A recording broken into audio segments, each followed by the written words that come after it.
Welcome to stone dictation. Dictation 5 second बाद शुरू होगा। Ready start.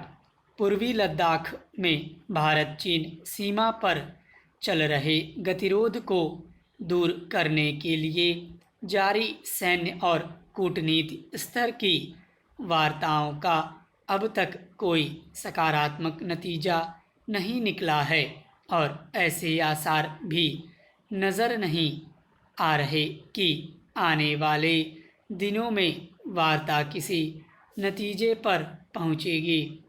जाहिर है चीन चाहता ही नहीं है कि सीमा पर किसी तरह की शांति बहाली हो, बल्कि जिस तरह से उसकी हमलावर गतिविधियां बढ़ी हैं और भारत के प्रति जो आक्रामक रुख अपना रखा है, उससे साफ है कि वह अब बड़े टकराव की तैयारी में है।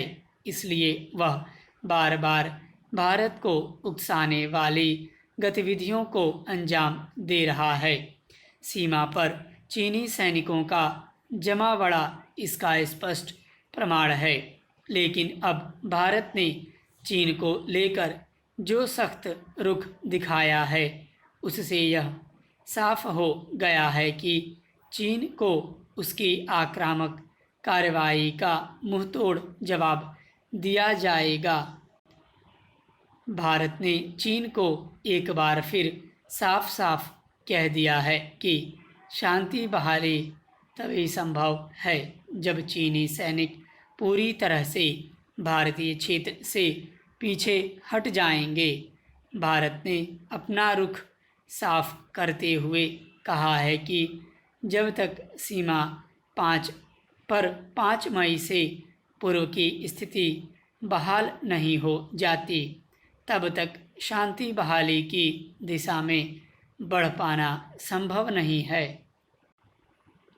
सच्चाई तो यही है कि चीन ने यथास्थिति को बदलने की एक तरफा कार्रवाई करते हुए ताज़ा विवाद को जन्म दिया है।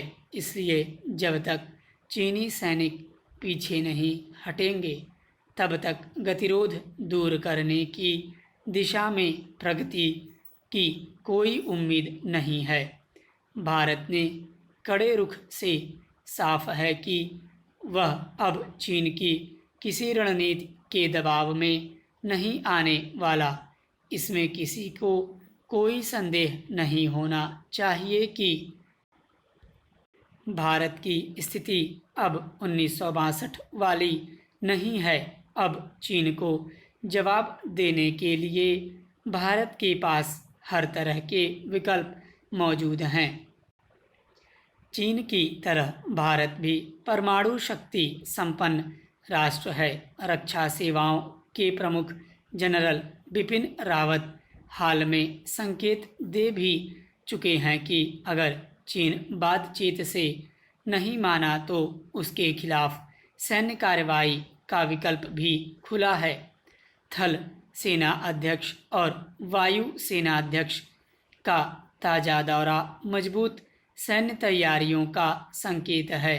अब ज़्यादा बड़ा खतरा इसलिए भी है कि चीन और पाकिस्तान दोनों कभी भी एक साथ भारत के खिलाफ मोर्चा खोल सकते हैं। इसलिए अब यह ज़रूरी हो गया है कि भारत चीन और पाकिस्तान की किसी भी गतिविधि का करारा जवाब दे। इस वक्त दुनिया कोरोना महामारी के संकट से जूझ रही है। चीन खुद भी इस समस्या से घिरा है। ऐसे में भी अगर वह पड़ोसी देशों के साथ सीमा विवादों को बढ़ा रहा है, तो साफ है कि वह दूसरे देशों की ज़मीन पर कब्जा करके उन्हें विवादित बनाने और अपनी सीमाओं का विस्तार करने की रणनीति पर चल रहा है। बेहतर होता इस वक्त चीन ऐसे सीमा विवादों के बजाय मानवीय रुख दिखाता, लेकिन उसे यह संकट एक बड़े अवसर के रूप में दिख रहा है।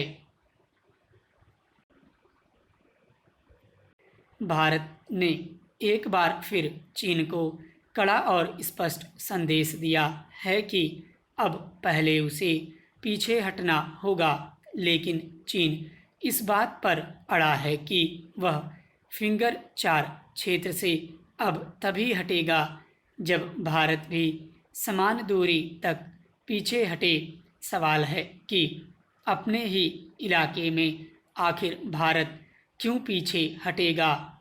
चीन को भारत के सख्त रुख का अर्थ समझने की ज़रूरत है। स्टॉप।